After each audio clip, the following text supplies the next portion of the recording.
नमोस्तु महाराज श्री, नमोस्तु महाराज श्री, नमोस्तु महाराज श्री। हे गुरुवर, मेरा एक प्रश्न है, सघन विरक्ति और परम आसक्ति क्या है? यह व्यक्ति की सामाजिक जीवन में क्या असर डालती है? कृपया समाधान करें। सघन विरक्ति और परम आसक्ति क्या है? यह व्यक्ति की सामाजिक जीवन में क्या असर डालती है? कृपया समाधान करें। देखिए, सघन विरक्ति और परम आसक्ति अपने शब्द से ही अपने अर्थ को प्रकट कर रहे हैं। जो पूरी तरह से विरक्त हो चुका वो सघन विरक्त है, और जो पूरी तरह रचा पचा है वो परम आसक्त है। तो इसमें आप पूछना क्या चाह रहे हैं समझ में नहीं आ रहा है। अभिप्राय क्या आपका? ये वाक्य कहाँ से लाए? बाकी लाए महाराज, यह व्यक्ति की सामाजिक जीवन में क्या असर डाल सकती है? अरे आशय क्या है? सघन विरक्ति यानी पूरी विरक्ति, जो पूरी तरह विरक्त हो गया, और परम आसक्ति यदि जो विरक्त हो गया वो पूरी तरह से समाज से निर्वृत्त हो जाता है, और आसक्त हो गया वो पूरी तरह समाज के ऊपर हावी हो जाता है। आसक्ति दुखदाई है, विरक्ति में कल्याण। चलिए, संतोष कुमार प्रस्तुत हूं अपने प्रश्न के साथ। गुरुवर के चरणों में बारंबार नमोस्तु नमोस्तु नमोस्तु, छुल्लक जी के चरणों में इच्छामी इच्छामी इच्छामी। गुरुवर, एक छोटा सा प्रश्न है कि जिस परिवार से मुनि बनने का सौभाग्य मिला हो, महाराज श्री, उन्हीं का पुण्य तेज होता है या परिवार का? परिवार को धर्म के मार्ग पर चलने के लिए क्या करना चाहिए? गुरुवर, हमारे वार्ड शास्त्री वार्ड से भाग्योदय के जो पास है, 9 मुनि, 2 माताजी और वीर सागर के साथ छुल्लक श्री बिरल सागर जी साथ में हैं। इस प्रकार का आपका आशीर्वाद हमारे परिवार पर है। मैं इसके बारे में शंका चाहता हूँ। पूछना क्या चाह रहे हो भैया? मेरे जिस परिवार से साधु हुए हैं, मुनि बनने का सौभाग्य प्राप्त हुआ है, उनका पुण्य तेज होता है या परिवार का पुण्य तेज होता है? देखो, पुण्य किनका तेज है मुझे नहीं मालूम, पर पुण्य पूजा तो उनकी होती जो साधु बना। और ये बात भी सच है कि कभी कभी एक के निमित्त से कई का उद्धार हो जाता है। साधु निकलता है और कुनबा तरता है। बस इतना मैं कहूँगा, जिन परिवारों से किसी को साधु होने का सौभाग्य मिला है, उन्हें उसके गौरव का अनुभव करना चाहिए और अपने आचार विचार और व्यवहार में उसे प्रकट करना चाहिए। नमोस्तु नमोस्तु नमोस्तु। लालू जी उपस्थित हों। गुरुवार के चरणों में तो नमोस्तु, छुल्लक जी महाराज जी चरणों में क्षामी क्षामी क्षामी। डीके जैन, जया जी जैन गंजौस तैयार रहें कन्नौज। महाराज जी, पहले पापा जी तरसते थे बेटा के लिए, अब तरसते हैं डाटा के लिए। पहले पापा जी तरसते थे बेटा के लिए, अब तरसते हैं डाटा के लिए। यदि मोबाइल बिगड़ जाए तो पापा कहते हैं कि बेटा ने बिगाड़ दिया, और यदि बेटा बिगड़ जाए तो पापा कहते हैं मोबाइल ने बिगाड़ दिया। ऐसा क्यों? मोबाइल बिगड़ता था तो कहते थे बेटे ने बिगाड़ दिया, और बेटा बिगड़ गया तो कहे मोबाइल ने बिगाड़ दिया। आपने पूछा है ऐसा क्यों? ऐसा केवल इसीलिए कि हमने चीज़ों के उपयोग की सीमा का उल्लंघन कर दिया।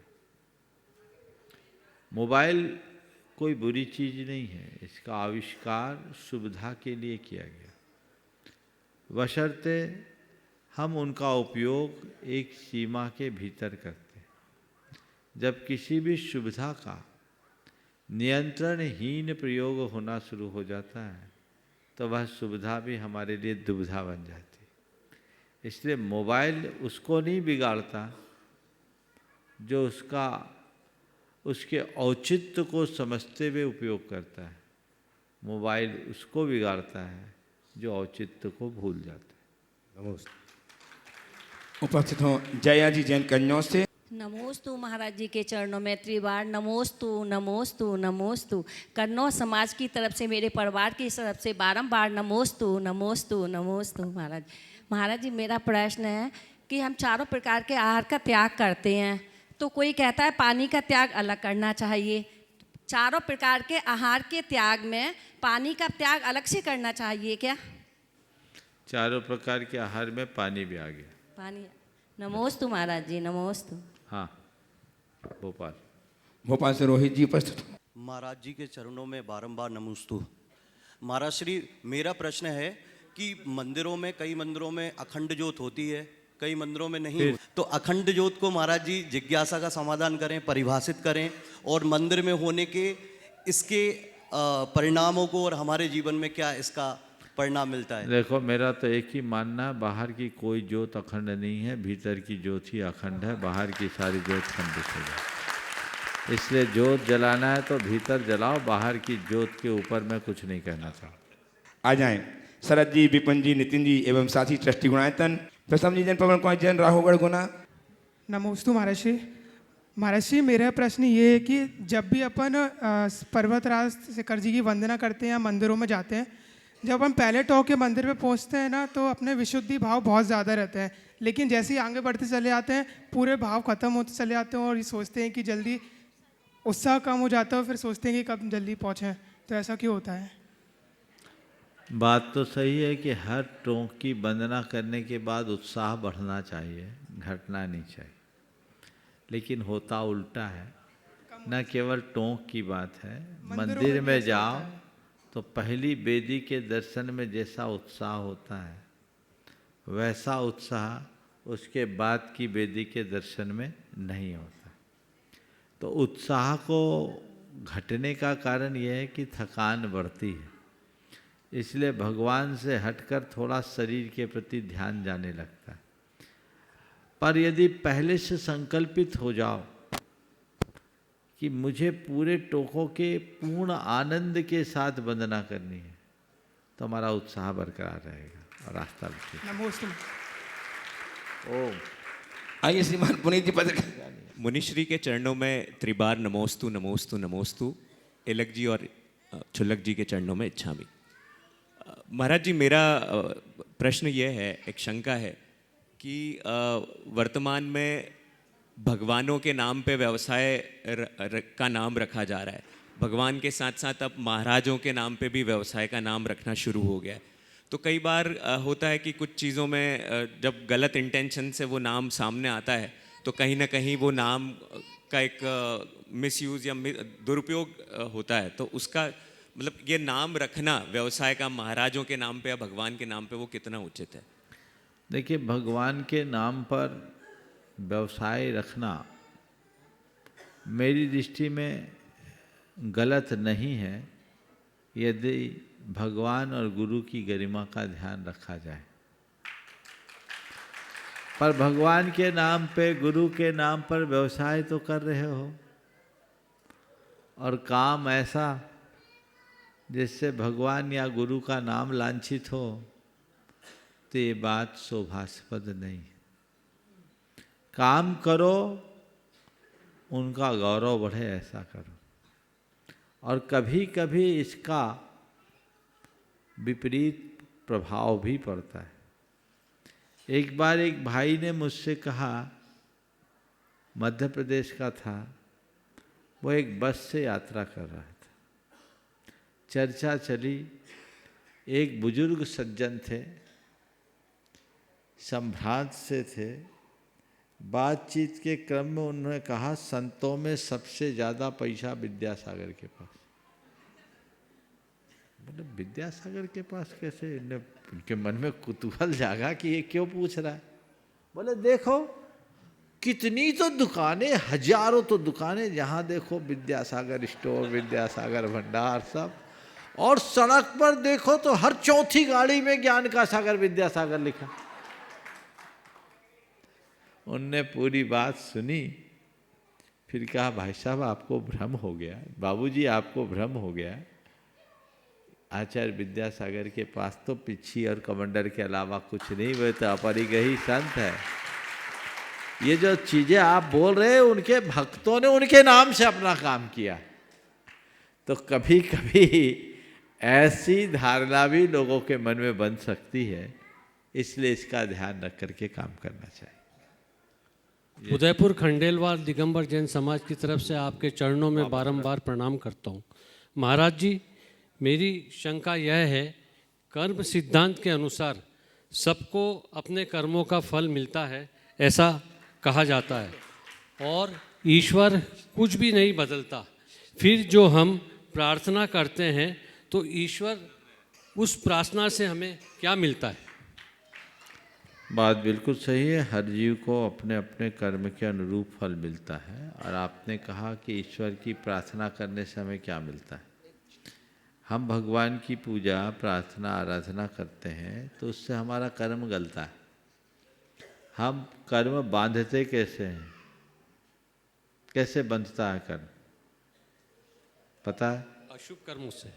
अशुभ कर्मों से नहीं, अशुभ तो कर्म होते हैं। कर्म बंधते कैसे? भावों से। भाव से। जी महाराज। एक भाव है जो कर्म को बांधता है, तो एक भाव है जो कर्म को गलाता है।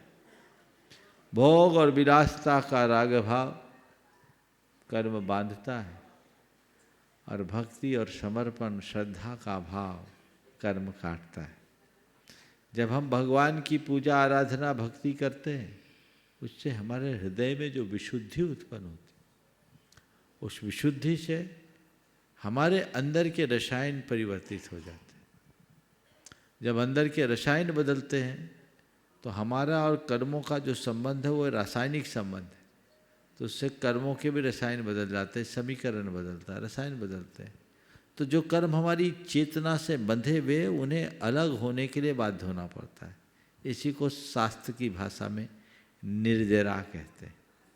और जब हमारे अंदर शुभ भाव होते हैं तो विशेष कर्म हमारे प्रति आकर्षित होते हैं, जिसको हम पुण्य का बंध कहते हैं। तो भगवान की भक्ति से, आराधना से, पूजा और प्रार्थना से अशुभ कर्म का क्षय होता है और पुण्य कर्म का संचय होता है। समझ गए?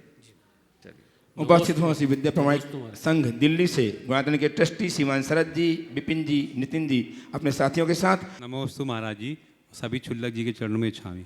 महाराज जी, मेरा प्रश्न है, जैसे कि ये मंगल कलश हम जैसे ले आते हैं तो इसकी क्या मतलब क्या चमत्कार होता है या क्या इसका प्रभाव होता है, और ये कैसे हमारे को कहाँ पे रखना चाहिए कि मतलब घर में, कमरे में रख सकते हैं, कहाँ रख सकते हैं? कुछ मंगल कलश, मंगल का अर्थ ही क्या है? मंगल करने वाला। जो पाप को गलाए वो मंगल, जो अशुभ को मिटाए वो मंगल, जो सुख को लाए वो मंगल। तो कलश मांगलिक प्रतीक है, मंगल कलश है। तो ये हमारे पाप का नाश करके पुण्य को बढ़ाने वाला है, अशुभ को मिटाकर शुभ को दिलाने वाला है, और दुख को हटाकर सुख देने वाला है। तो जिससे सुख की प्राप्ति हो, सुख, शांति, समृद्धि का प्रतीक है ये मंगल कलश। चातुर्मास आदि के अन्य मांगलिक प्रसंगों में जब इन कलशों की स्थापना की जाती तो ऐसे ही अचित्त मंगल में कलश को मंगल माना है। अष्ट मंगलों में कलश एक मंगल है। और जब चातुर्मास आदि का कार्यक्रम होता है तो उसके निमित्त से उसमें जितनी भी पूजा आराधना होती है उसके संस्कार भी उसमें जाते हैं। तो घर में मंगल और शुभ का प्रतीक बनता है। और आप जिन लोगों ने भी चातुर्मासों में कलश की स्थापना की है, उन्हें इस चातुर्मास में होने वाले समस्त मांगलिक अनुष्ठानों का सहभागी होने का श्रेय मिला है। तो ये उसका द्योतक है। अब अवसर पूरा हुआ, कलश लोग ले जा रहे हैं। घर में इसे एक मांगलिक प्रतीक की तरह घर के ईशान कोण में जो पूजा घर है उसमें रखें, जो मंगल और शुभ का द्योतक हो। महाराज जी, एक चीज में दो चीज हो गई, मतलब मंगल भी हो गया और कलश भी मिल गया। बिल्कुल। तो मंगल के सबको रखना चाहिए। एक टिकट में मैं सबको ये कहूँगा कि सब लोग मंगल अपने घर ले जाएं। बिल्कुल। आइए बताते हैं कि ट्रस्टी श्रीमान विनोदी पप्पू जी गंगवाल साड़म से। नमोस्तु महाराज श्री, नमोस्तु महाराज श्री, नमोस्तु महाराज श्री। महाराज श्री, मेरा ये प्रश्न जो है ये शांतिलाल जी बाकलीवाल डाल्टनगंज वालों की तरफ से है। उन्होंने पूछा है महाराज जी कि हम कोई कार्य करते हैं तो हमें ये डर लगता है कि कहीं हमसे पाप तो नहीं हो। हम कोई कार्य करते हैं और हमें ये डर लगा रहता है कि हमसे कोई पाप तो नहीं हो रहा है, लेकिन नरक में नारकीय लोग जो जीवों को सताते हैं, क्या उनको पाप लगता है? बहुत अच्छा सवाल किया। हम जब कोई कार्य करते हैं तो हमारे मन में डर रहता है कि कि इसमें पाप तो नहीं होगा। आपने पूछा नारकी लोग जो नारकियों को सताते हैं उनको पाप नहीं लगता, बेहद पाप लगता है। लेकिन डर केवल उनको होता है जिनके मन में संवेदना होती, जिनके हृदय में संवेदना ही नहीं, उनको डर क्या हो। आज भी बहुत से ऐसे कसाई लोग हैं जो बड़ी निशंसता और निर्ममता पूर्वक रोज अनेक प्राणियों का वध करते हैं। उनके मन में उसके प्रति कोई डर नहीं, उन्हें यही पता नहीं कि हम पाप कर रहे हैं। उनकी बुद्धि वैसी उलट हो जाती, पर उसका फल तो उनको मिलेगा। इसी तरह नारकी जीव वहाँ नरक के स्वभाव से, प्रभाव से वैसी बुद्धि वाली हो जाते हैं कि उनको एक दूसरे को मारने काटने में ही आनंद आता है, पर उस क्रूर कर्म का फल भी उन्हें भोगना पड़ता है। इसे नरक से आने वाले जीव, बिरले जीव ही अपना उद्धार करते हैं, बहुतों को वापस नरक जाना पड़ता है। ये उनकी दुर्गति का कारण बनता है। पाप भोगने के लिए गए और पाप बांधते रहते हैं। उनमें से कोई विरले जीव जिन्हें सम्यक दर्शन की प्राप्ति हो जाती है, वे अपने कर्मों को काटकर भवांतर में मोक्ष जा सकते हैं। नमोस्तु महाराज। आपकी सबकी करता थोड़ी साथ साधारण मदद कर रहा हूँ। गुणातारण के ट्रस्टी सुबह संचालक श्रीमान अमित जी पड़िया भोपाल जौनपुर से, साथ में श्रीमान शोभोजी संगी। आचार्य भगवंत गुरुदेव श्री 108 विद्यासागर जी महामुनि राज के चरणों में नमन। महामना संत मुनिवर श्री 108 प्रमाण सागर जी महाराज सत्संग के चरणों में नमन निवेदित करते हुए एक प्रश्न हम सबके मानस में उभरता है। हमने एक शब्द सुना होगा, प्रज्ञा श्रवण।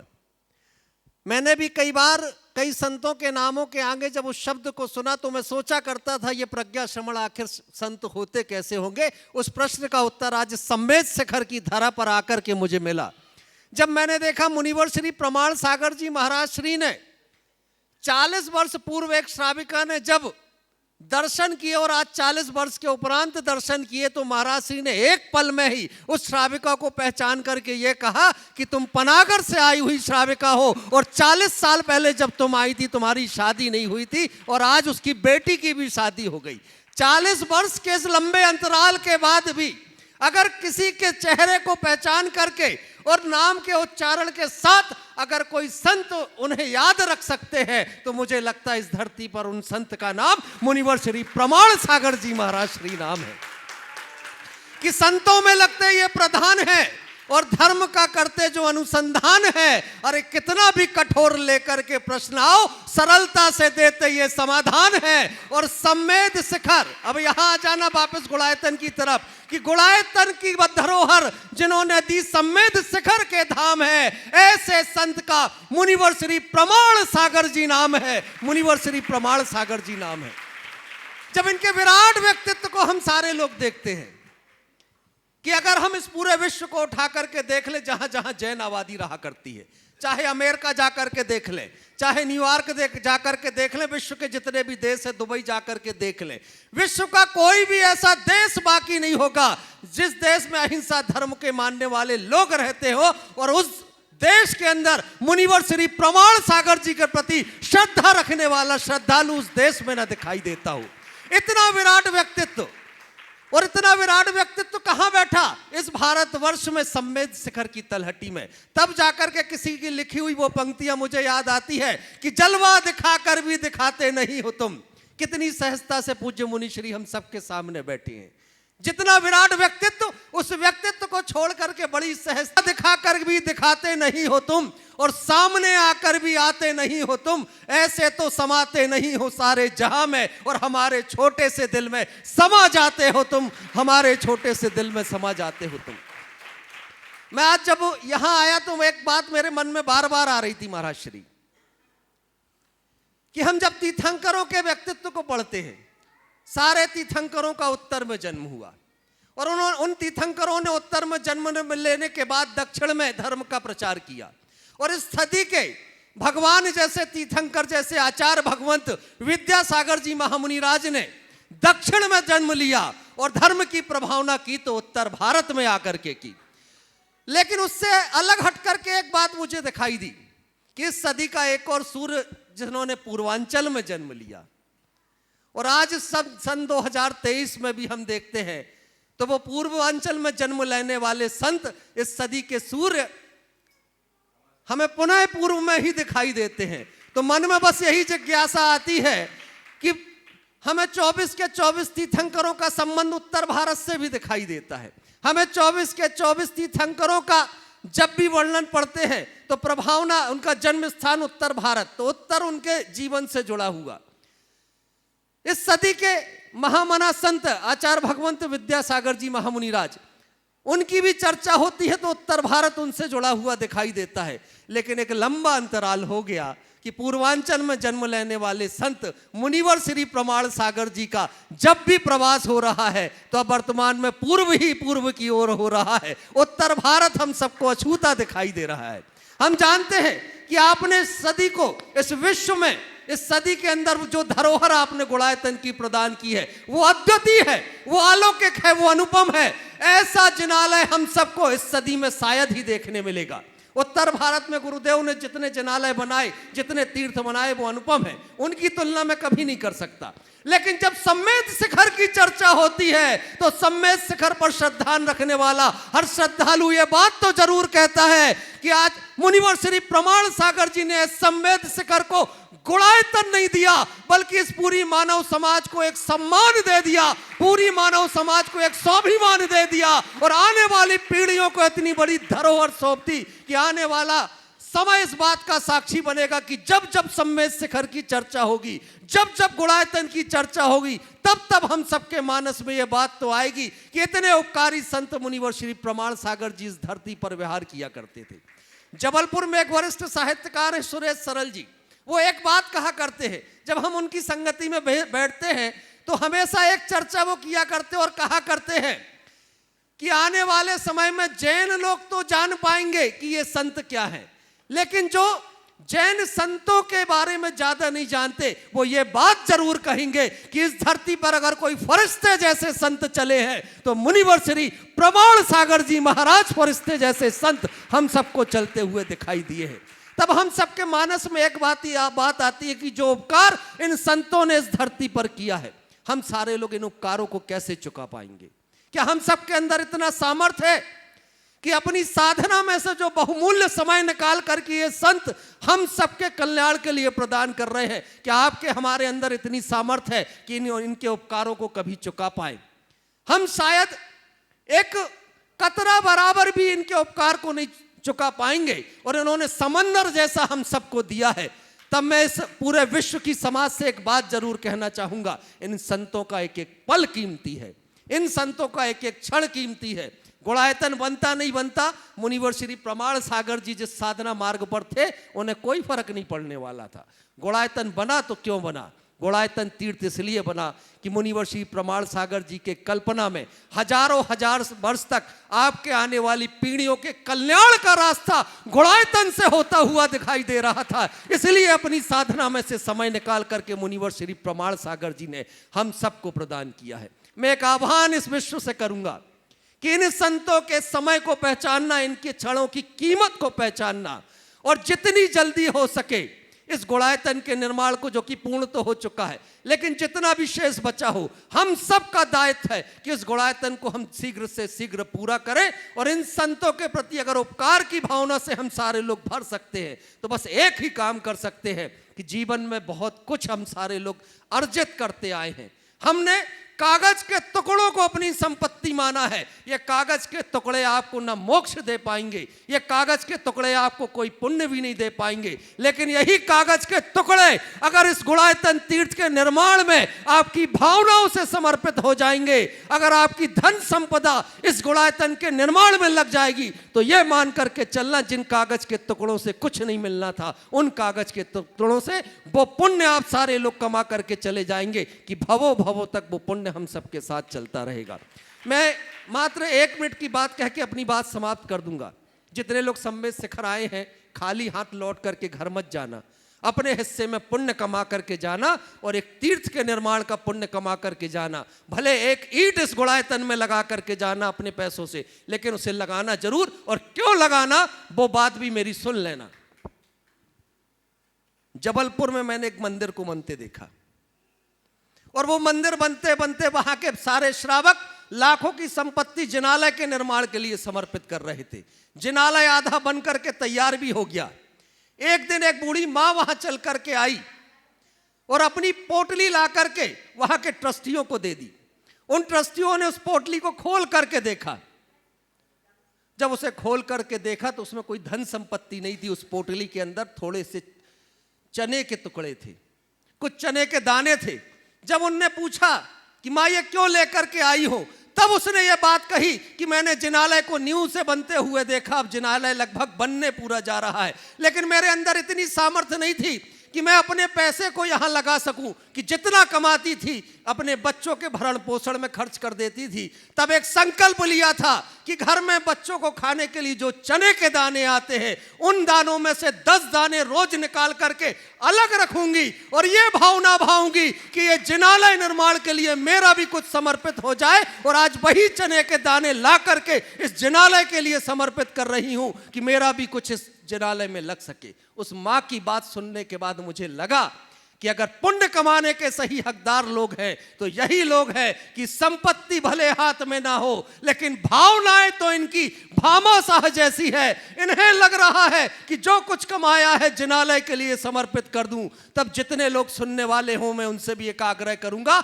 अपने जीवन में एक बार भाव आप सब भी बना लेना कि गुणायतन बन रहा है, सबका कुछ ना कुछ लग गया है, लेकिन जिनका कुछ ना लगा हो वो अपने कम से कम चने के दाने तो बचा करके रख लेना। कम से कम इतना तो कर सको कि सम्मेद शिखर जैसे शाश्वत तीर्थ में अगर कोई तीर्थ के अंदर गुणायतन जैसी परिकल्पना बन रही हो, जिनालय बन रहा हो, एक अंशदान आपका भी लग जाए। इस सदी में इस धरती पर एक भी जैन व्यक्ति ऐसा शेष न रह जाए जो ये कहे कि सन 2023 में गुणायतन बना और मैं एक ईंट लगाने से वंचित रह गया। अरे मैं कहता हूं तुम्हारे घर का बोध बालक हो, भले 1 साल की उम्र उसकी हो, वो बच्चा ना समझ पाता हो कि जिनालय निर्माण का पुण्य क्या होता है, लेकिन हम सारे लोग तो समझ सकते हैं। उस बच्चे के नाम से भी एक ईंट समय रहते इस गुणायतन में लगा देना, जिसमें जब वो बच्चा बड़ा हो तो ये तो कह सके अपने माता पिता से कि आपने इस गुणायतन में मेरी ईंट लगा करके मेरा इंसान बन करके पैदा होना सार्थक कर दिया,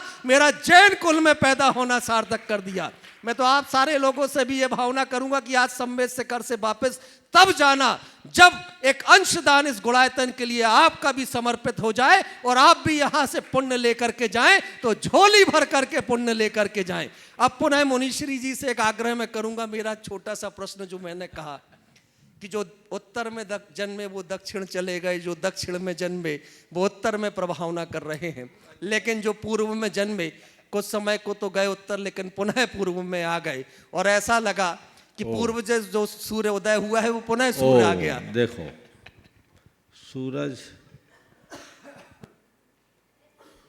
की बात आपने की है, पर मैं तो इतना ही जानता हूं कि धरती पर एक ही सूरज उगता है, पूरब में उगता है, सारे संसार में आलोक देता है, सतत यात्रा कर पश्चिम में ढलता है और फिर पूरब में आकर उठ खड़ा होता है।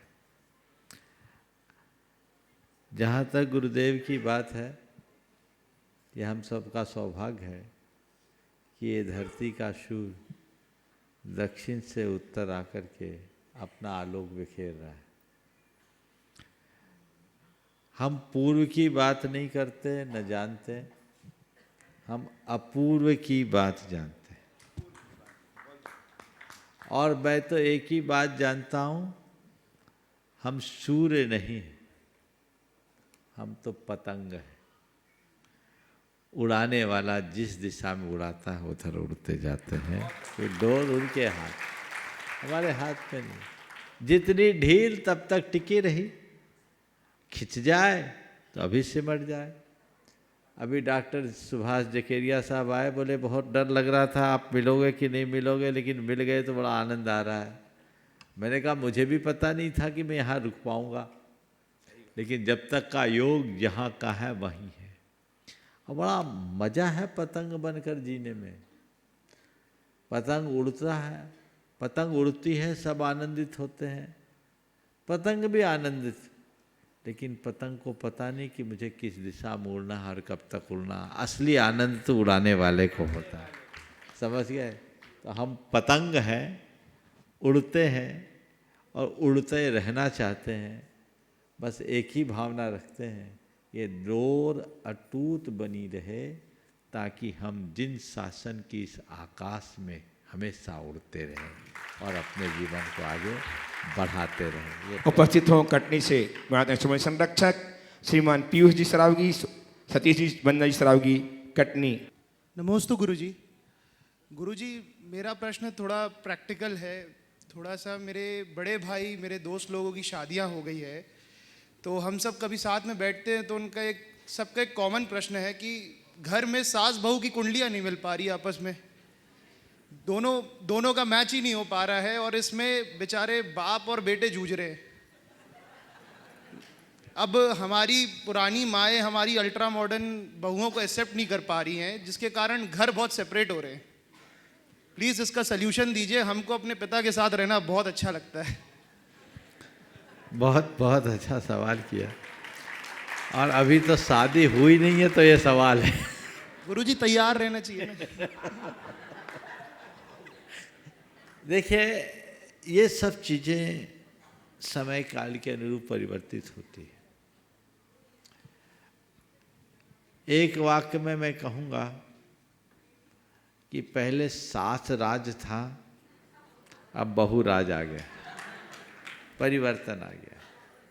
समय काल के अनुसार सोच भी बदलती है, तो सोच बदलने से व्यक्ति के जीने का तरीका भी बदल जाता है। पहले की जो बहुएं होती थी वो आज की अपेक्षा कम पढ़ी लिखी होती थी। आज की बहुएं ज़्यादा पढ़ी लिखी, जो तुमने कहा अल्ट्रा मॉडर्न युग है, तो हमें उसके अनुरूप करना चाहिए। और ये एक बड़ी समस्या है। इसका एक ही उपाय है, वो है सहन करना और नज़रअंदाज करना। यदि ये चीज़ें एडजस्ट करने की क्षमता आ जाए और इग्नोर करने की शक्ति आ जाए तो गाड़ी खिंच पाएगी, नहीं तो तुम कितनी कुंडली मारो मिलाओ, बातें तो उल्टी ही बनी रहेगी। गुरुजी, पेशेंस तो दोनों ही औरतों के पास नहीं है। वही तो, यही तो समस्या है, इसलिए भुगत रहे हैं।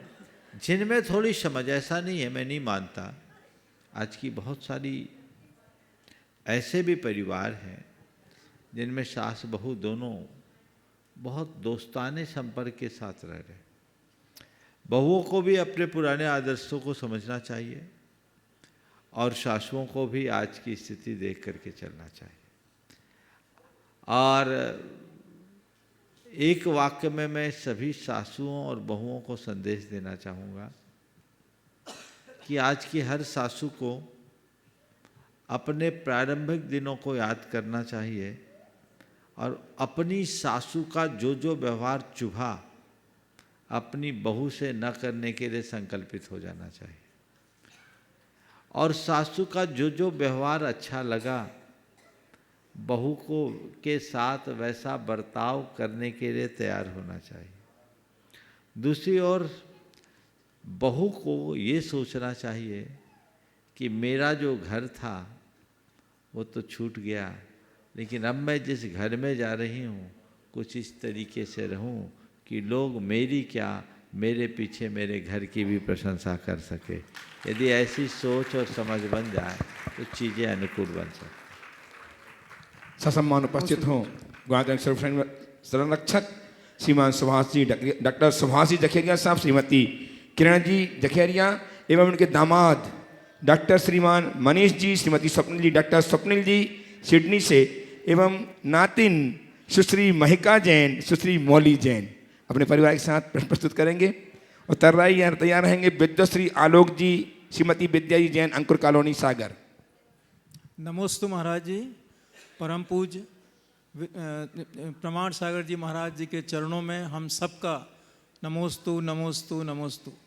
महाराज जी, भावना योग से जुड़ा हुआ एक छोटा सा प्रश्न है कि भावना योग से मानसिक शांति और जो विभिन्न जो बीमारियां रहती हैं, सोमैटिक जिन्हें बोलते हैं, उनसे उत्पन्न जो मानसिक विद्वलता होती है उसमें शांति तो हो जाती है, लेकिन कुछ स्वाध्यायी लोगों का, या जो मेरे बहुत सारे पेशेंट ऐसे हैं जो उस ग्रुप से आते हैं, तो उनका ये प्रश्न रहता है कि इस योग से आत्मा की प्राप्ति, स्वात्मा की प्राप्ति कैसे हो जाएगी, इस योग से शुद्धता कैसे हो जाएगी। तो मैंने कहा मैं महाराज जी से जरूर ये प्रश्न पूछूंगा, और वो लोग सुन रहे हैं इस प्रश्न के बारे में। बहुत अच्छा। पहले तो मैं चाहूँगा डॉक्टर साहब का एक बार जोरदार करतल ध्वनि से अभिनंदन कर दें। ये मध्य प्रदेश के ख्यात नाम आर्थोपेडिक सर्जन हैं और एक वरिष्ठ चिकित्सक होने के साथ साथ गरीबों के मसीहा हैं। इन्होंने गरीबों के लिए बहुत ही अच्छे काम किए। आप भावना योग से भी जुड़े हैं और भावना योग के प्रवर्तन में आपकी बहुत बड़ी भूमिका है, उसे फैला रहे हैं। शारीरिक मानसिक बीमारियों और चैतसिक दुर्बलताओं को भावना योग से बहुत सहजता से दूर किया जा सकता है। आपका जो सवाल है कि भावना योग से मोक्ष की प्राप्ति कैसे होती है, या मोक्ष के पास तक कैसे पहुंच अरे मोक्ष मिलता है जी। और ऐसा मैं नहीं कहता, ऐसा आचार्य कुंद कहते। आचार्य कुंद ने ही कहा कि तू अगर अपनी शुद्धात्मा को पाना चाहता है, शुद्धात्मा की प्राप्ति ही तो मुक्ति, सिद्धि, सातों उपलब्धि। स्वात्मा की उपलब्धि का नाम ही मुक्ति है। और तू यदि शुद्धात्मा को पाना चाहता है तो बस एक काम कर, हर पल मैं शुद्ध आत्मा हूँ, मैं शुद्ध आत्मा हूँ, मैं शुद्ध आत्मा हूँ, ये भावना भाव। लगातार शुद्ध आत्मा हूँ, शुद्धो हम या सोहम, इस भावना में डूबोगे तो एक स्थिति ऐसी आएगी कि तुम अपने आप को शुद्धात्मा रूप अनुभव कर सकोगे। और ये मैं अपने मन से नहीं कह रहा हूं, ये आचार्य कुंद के शब्दों को ही मैं दोहरा रहा हूं। उन्होंने समय सार में लिखा, जे आद भावन मिनम निच्युजुत्तो मुनि समाचर दे, सो सब दुख मोखम पावई अचिरेन कालीन।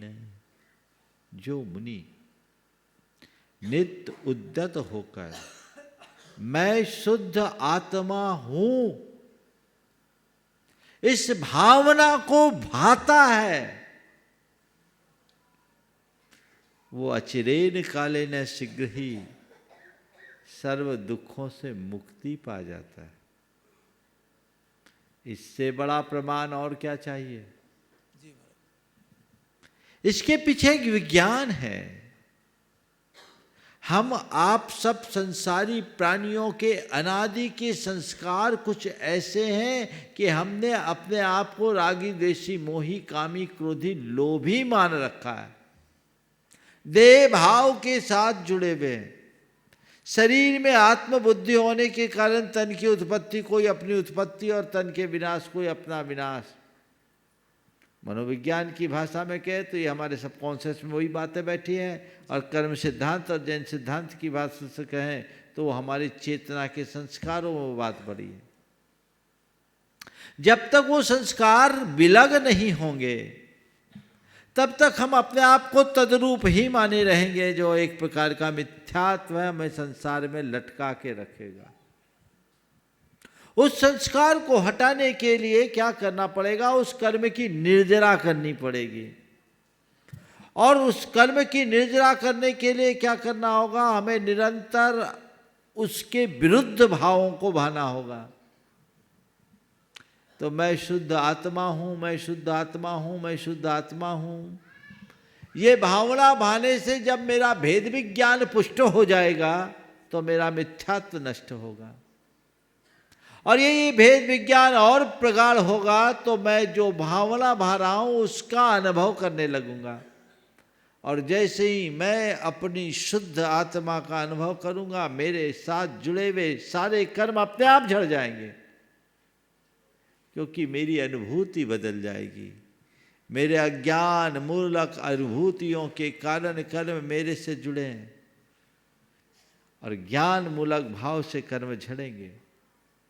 आचार्य कुंद कहते हैं, नानमयम भाव अन्नानमयम भावो अन्नानिश कुणदि तम कम मानी, नानमयम नानिषदु नदु कम्मम नदु कुणदि कम मानी। अज्ञानी के अज्ञानमय भाव होते हैं जिससे वो कर्म बांधता है, और ज्ञानी के ज्ञानमय भाव होते हैं जिससे वो कर्म काटता है।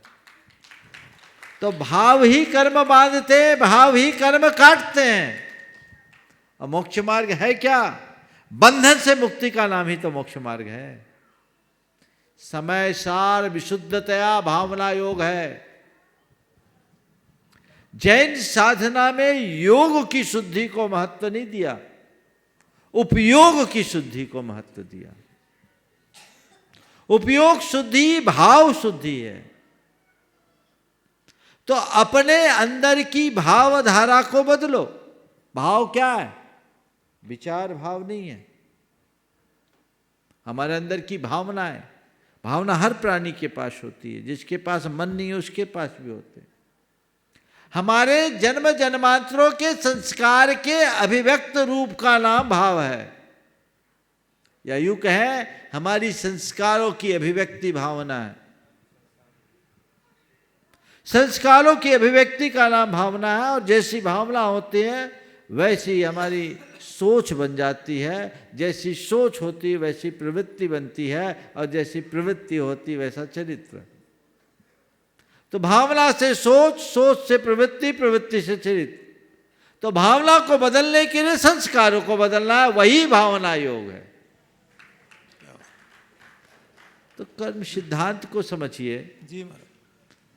इसमें कुछ चीजें और है जो इसके साथ समझ लेना है। मैं चूंकि आपने सवाल किया है, और ये चलने दो, ये स्वाध्यायी लोगों का सवाल है, तो इससे संबंधित कुछ और उत्तर भी मैं आज आपको दे देना चाहता हूं। भावना योग मुक्ति का आधार है। हमने जो भावना योग का स्वरूप डिजाइन किया वो इसलिए डिजाइन किया, इस रूप में डिजाइन किया है कि आम आदमी भी जुड़ सके।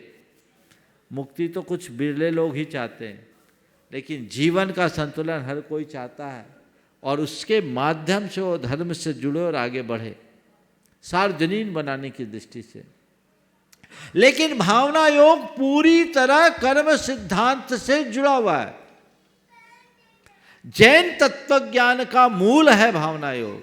अध्यात्म की बात तो मैंने कही थी, आचार्य पूज्यपाद ने इस बात को और अच्छे से खुलासा करते हुए कहा, सोहम इत्तात संस्कारात् तस्मिन् भावनया पुनः तत्रैव दृढ़ संस्कारात् लभते ही आत्मनि स्थितिम।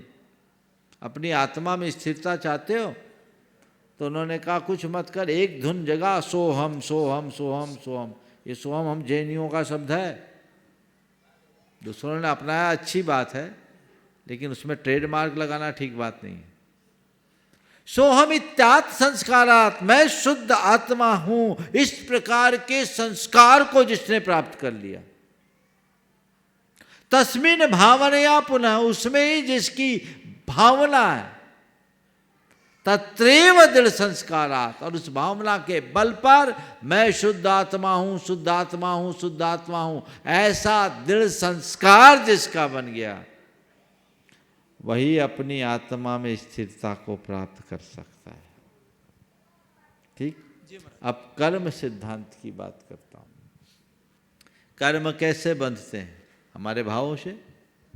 हमारे मन में उत्पन्न होने वाले शुभ अशुभ भाव के अनुरूप हमारी शुभ अशुभ प्रवृत्तियां होती है, और शुभाशुभ प्रवृत्तियों से कर्म हमारे साथ बनते हैं।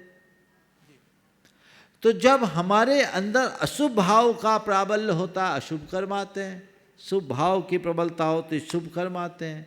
तो जब हम भावना योग करते हैं तो उससे हमारी भावधारा बदल जाती है। और जब भावधारा बदलती है जो विज्ञान से प्रमाणित है, तो हमारी भावधारा के परिवर्तन से अशुभ कर्म का आना रुकता है, शुभ कर्म आने लगते हैं। और जब शुभ कर्म आते हैं तो हमारे बहुत सारे अशुभ कर्म नष्ट भी हो जाते हैं, क्योंकि उनका हमारा जो रासायनिक संबंध है बदल जाता है। तो भावना योग से कर्म नष्ट होते हैं। पुण्य का संचय और पाप का क्षय दोनों भावना योग से होगा। हमारे शास्त्रों में भक्ति के द्वारा कर्म की निर्जरा का उल्लेख किया। ये भक्ति क्या है?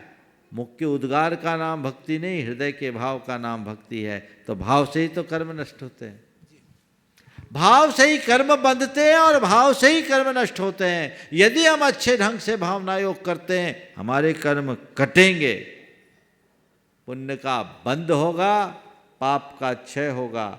इसमें कोई किसी तरीके से परिवर्तन की बात नहीं होगी। तो ये भावना की बात है, कर्म सिद्धांत को पूरी तरह पुष्ट करता है। इसी तरह हमारा जो शारीरिक स्वास्थ्य भावना योग से ठीक होता है, वो भी हमारे जैन कर्म सिद्धांत के अनुकूल है। उसके पीछे का विज्ञान ये है कि हम जैसे भाव करते हैं उस प्रकार के नोकर्म परमाणुओं को ग्रहण करते हैं। प्रति पल हम अपने योग शक्ति के बल पर हम अनेक प्रकार के पुद्गल परमाणुओं के समूह को ग्रहण करते और छोड़ते रहते हैं। केवल भोजन से हमारा जीवन नहीं चलता, हम परमाणुओं को ग्रहण करते और छोड़ते हैं। जब हमारे उत्तम भाव होते हैं तो उत्कृष्ट परमाणु हमारे साथ जुड़ते हैं, और उत्कृष्ट परमाणु जुड़ते हैं तो हम आज की भाषा में कहें तो हेल्दी परमाणु होते हैं, जो हमारे लिए ज़्यादा अच्छे हो जाते हैं। योग की शुद्धि, उपयोग की शुद्धि से हमारे जीवन में विशुद्धि होती है। तो ये सब चीज़ें हैं। मैंने इस पर काफ़ी गंभीर मंथन किया, और मैं हर विषय को तुलनात्मक रूप से देख करके ही करता हूँ। भावना योग विशुद्धतया जैन साधना का योग है, किसी का कॉपी पेस्ट नहीं। जितने भी ध्यान योग आज देश में चल रहे हैं, दुनिया में चल रहे हैं, सब कॉपी पेस्ट है। ये भावना योग विशुद्धतया जैन आराधना है। आप इसको समझिए और इसको ठीक तरीके से सारे संसार में फैलाइए। हर व्यक्ति के लिए उपयोगी हो सकता है। ये संप्रदायातीत योग बन सकता है। इसका लाभ सबको लेना चाहिए। आगे चल रहा है। अभी बहुत सारे लोगों की भावना थी बहुत दिनों से गोमठ सार के स्वाध्याय की, तो आज प्रातः काल से गोमठ सार का स्वाध्याय प्रारंभ हो गया है। अभी जीव कांड चल रहे हैं, और प्रातः 6:15 बजे से इसकी सुविधा आप लोगों को जो गोमठ सार का स्वाध्याय करना चाहते हैं वो ऑनलाइन भी प्राप्त कर सकते हैं। इसकी विस्तृत जानकारी डॉक्टर मनीष जी जाएंगे। हाँ, डॉक्टर मनीष जी, डॉक्टर श्रीमती स्वप्निल जी अपनी बिटिया, बोलिए डॉक्टर साहब। हाँ बोलिए। नमस्ते महाराज जी। हम लोग आए हैं सिडनी से कल शेखर जी की यात्रा करने, और मेरे पास बस एक क्वेश्चन है। जब हम जाते हैं वो यात्रा करने के लिए, हमको क्या सोचना चाहिए उस समय? बहुत सुंदर। देखिए, शिखर जी की यात्रा करने पहली बार आए कि पहले भी आए हों?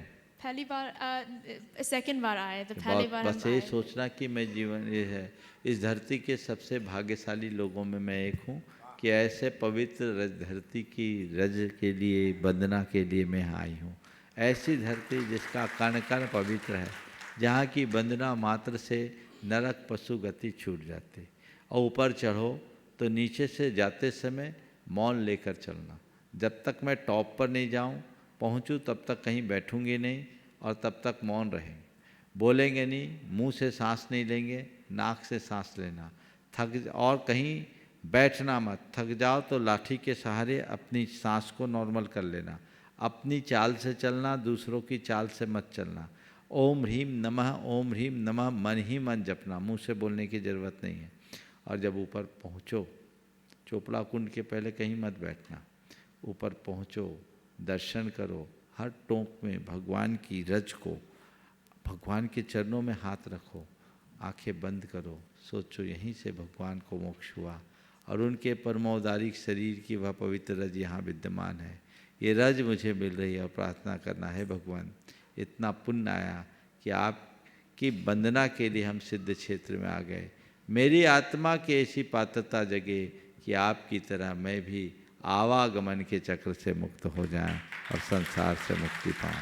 ये भाव रखो, मेरा सम्यक दर्शन पुष्ट हो, मेरा मोक्ष मार्ग प्रशस्त हो, मैं अपने आत्मा के स्वरूप को जानकर अपना शीघ्र कल्याण कर सकूं, ये भाव रखना चाहिए। समय हो गया, यहीं पर विराम। बोलिए परम पूज आचार्य गुरुवर श्री विद्यासागर जी।